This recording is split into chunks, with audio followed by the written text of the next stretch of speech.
Deuteronomy chapter 6.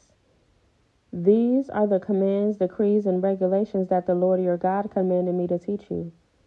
You must obey them in the land you are about to enter and occupy. And you, and your children, and grandchildren must fear the Lord your God as long as you live. If you obey all his decrees and commands, you will enjoy a long life. Listen closely, Israel, and be careful to obey. Then all will go well with you, and you will have many children in the land flowing with milk and honey, just as the Lord, the God of your ancestors, promised you. Listen, O Israel. The Lord is our God, the Lord alone. And you must love the Lord your God with all your heart, all your soul, and all your strength. And you must commit yourselves wholeheartedly to these commands that I am giving you today. Repeat them again and again to your children. Talk about them when you are at home and when you are on the road, when you are going to bed and when you are getting up. Tie them to your hands and wear them on your forehead as reminders. Write them on the doorpost of your house and on your gates. The Lord your God will soon bring you into the land he swore to give you when he made a vow to your ancestors, Abraham, Isaac, and Jacob. It is a land with large, prosperous cities that you did not build. The houses will be richly stocked with goods you did not produce. You will draw water from cisterns you did not dig, and you will eat from vineyards and olive trees you did not plant. When you have eaten your fill in this land, be careful not to forget the Lord, who rescued you from slavery in the land of Egypt.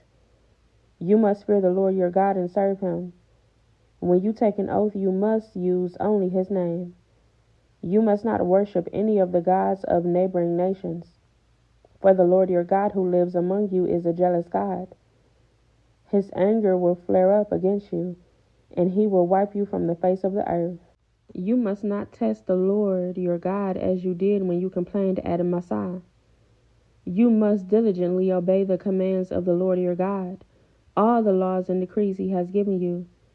Do what is right and good in the Lord's sight, so all will go well with you. Then you will enter and occupy the good land that the Lord swore to give your ancestors. You will drive out all the enemies living in the land just as the Lord said you would. In the future, your children will ask you, what is the meaning of these laws, decrees, and regulations that the Lord our God has commanded us to obey? Then you must tell them, we were Pharaoh's slaves in Egypt, but the Lord brought us out of Egypt with his strong hand. The Lord did miraculous signs and wonders before our eyes, dealing terrifying blows against Egypt and Pharaoh and all his people. He brought us out of Egypt so he could give us this land he had sworn to give our ancestors. And the Lord our God commanded us to obey all these decrees and to fear him so he can continue to bless us and preserve our lives, as he has done to this day. For we will be counted as righteous when we obey all the commands the Lord our God has given us.